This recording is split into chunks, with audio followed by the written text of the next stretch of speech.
Hello, ladies and gentlemen. I want to go ahead and discuss a topic that's been on my mind. And the topic is, when sharing feelings with a narcissist, be ready for a fallout with them. Now, what do I mean by that? Well, you have to understand something about a specific type of narcissist, a covert narcissist.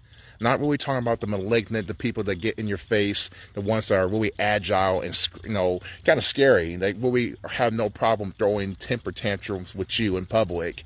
I'm talking about the type of narcissist that likes to act undercover. Basically a black ops type of character, what I maybe had explained about, a couple videos ago.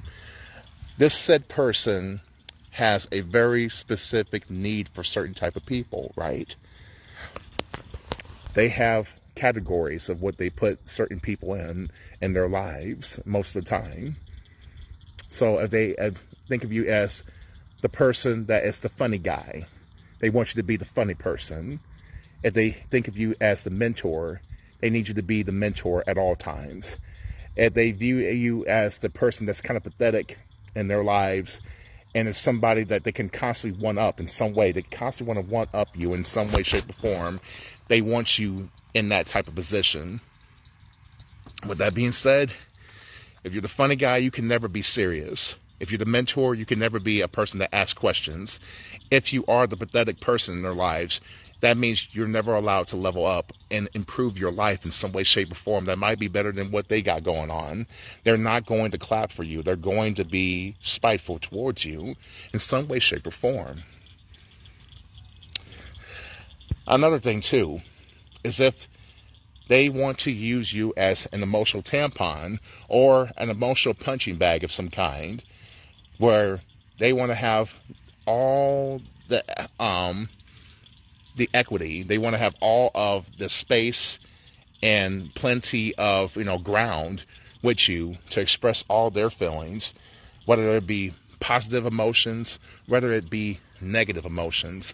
They want to have all of that carte blanche with you at all times, right?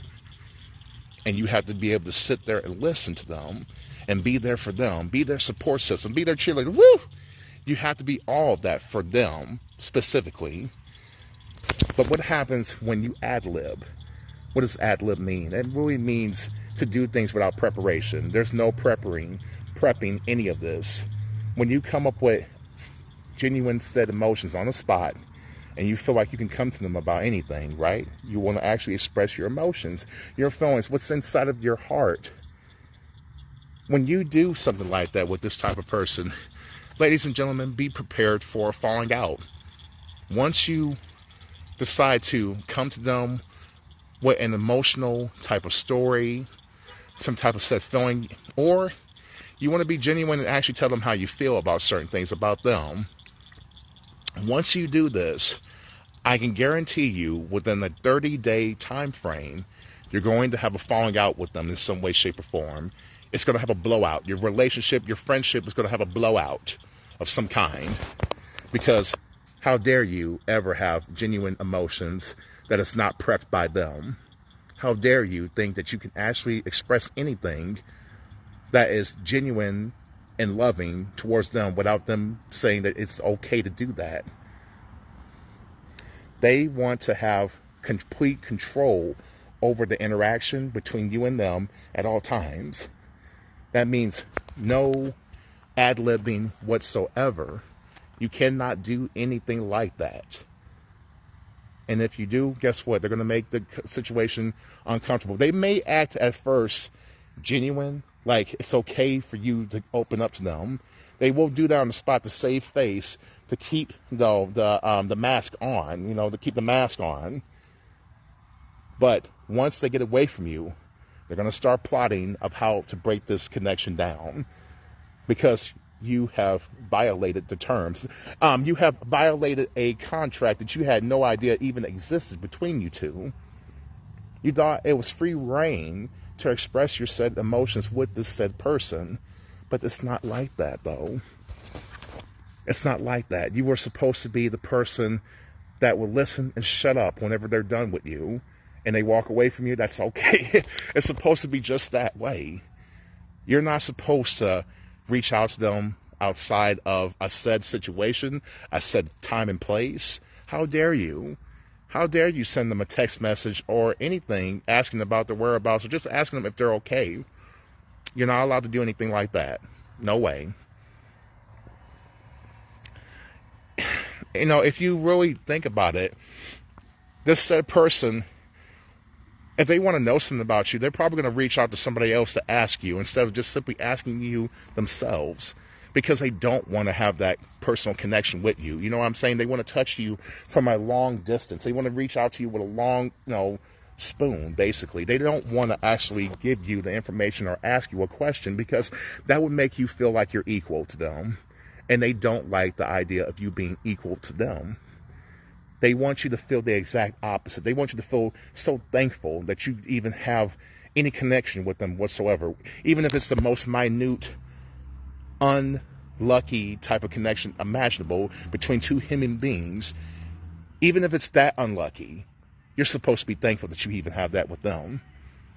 So if you think that you can actually have a true, genuine conversation with them, you're going to be disappointed with it. You're going to be disappointed dearly with that, because this type of person is very hollow with their connections with many said people. You may look from a distance and you see they're cool with certain people and they're very happy, laughy-talky with certain people. Then with you, it's kind of slow, methodical. It almost seems like you're playing chess with each other in some way, shape, or form. It seems like you're trying to have a genuine conversation with them, but with them, it seems like it's almost like a game of chess of what they say precisely and how they say it, all this type of stuff, to get certain set emotions out of you.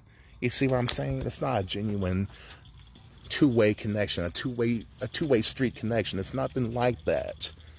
To them, it is a game. It is a game of chess. And if you dare to alter the deal in some way, shape, or form, not that you're trying to alter the game or alter the deal in any type of malicious way, but simply you want to evolve the connection. You want to upgrade the connection. That's where you're going to have problems with them. That's where they're going to create some type of falling out with you.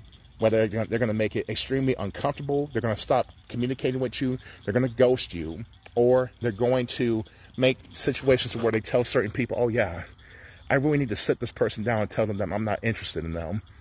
Even though they have been pushing this said type of situation with you under the radar, underneath a lot of people's noses. They've been doing this.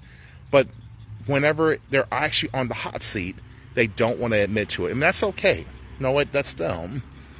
But you got to understand the cowardness of this type of person is they don't like genuineness. They don't like realness. Mano a mano, face to face, heart to heart, belly to belly interactions. They do not want that. They want said controlled situations with you and other people for that matter. You may think that people that they're really cool with and they laugh and talk with have it so good. But in actuality, they're being controlled too. They're being played. They're being used for certain said things. They're being used for their position. They're being used because of the connection.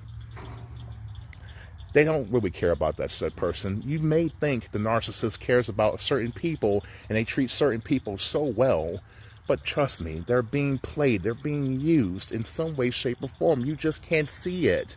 You're not there behind closed doors with them. You don't know exactly what's going on. Just like people that may think that your connection with them is non-existent. You may have actually had a heart-to-heart conversation with them, but then guess what? Weeks later, it's like you never even had that said conversation with them. You never had that heart-to-heart, belly-to-belly conversation with them because they have erased it.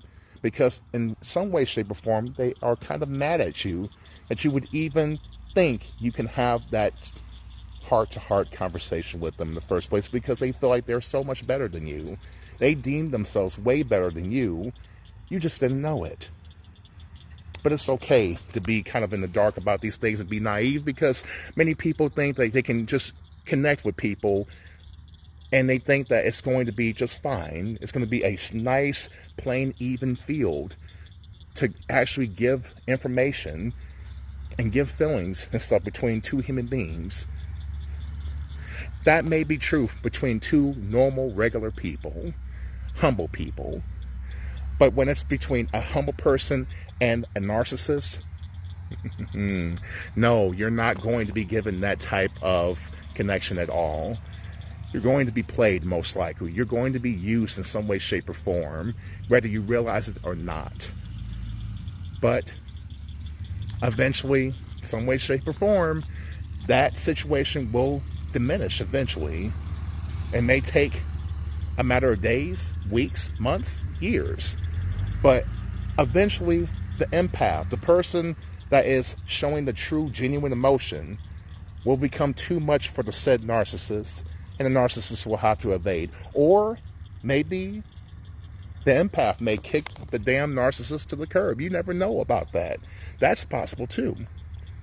Some way, shape, or form, the connection will be depleted in some way, shape, or form, and it will come to an end. Because either crew, either side of the fence will get sick and tired of this BS. But I just want to tell you, if you felt like you connected with somebody and then all of a sudden they flipped the script, they went black ops on you some way, shape or form. They did something to change the dynamic to make it more uncomfortable. Now they don't talk to you, they're avoiding you, they're doing whatever, they're saying whatever behind your back. And you feel like, wow, was I all in my head? Did I imagine this? Or does any of this have any basis in reality? I'm going to tell you something. Yes, it did have basis in reality because it came genuinely from you. Your side of the fence was always genuine. Their side of the fence was calculated and bullshit. I'm telling you, that's what's going on. So if you feel like, wow, perhaps I just wasn't good enough, or maybe I'm just not special enough to connect with this person. No, it's actually quite the opposite. The reality of the situation is that you simply were way too much of a real person for that said situation. That's why it depleted. That's why it fell out. That's why you had a falling out with the said person. It's because you yourself were being the real deal. They were just being a fake-ass, two-faced person. That's all that is. That's pretty much all that situation ever was. It's not you. It's truly them. So, I just want to give that type of, message out to people that might be having a little bit of confusion in their lives with certain people. Certain connections are being kind of cross-wired and kind of confused. And you feel like, I just don't know what to think about this said person or people. Trust me, if you were genuine, don't beat yourself up if this connection is destroyed. Just be thankful that God got you out of that situation before it was too late. Be thankful. That's all I have to say. Have a great night, everyone. Goodbye.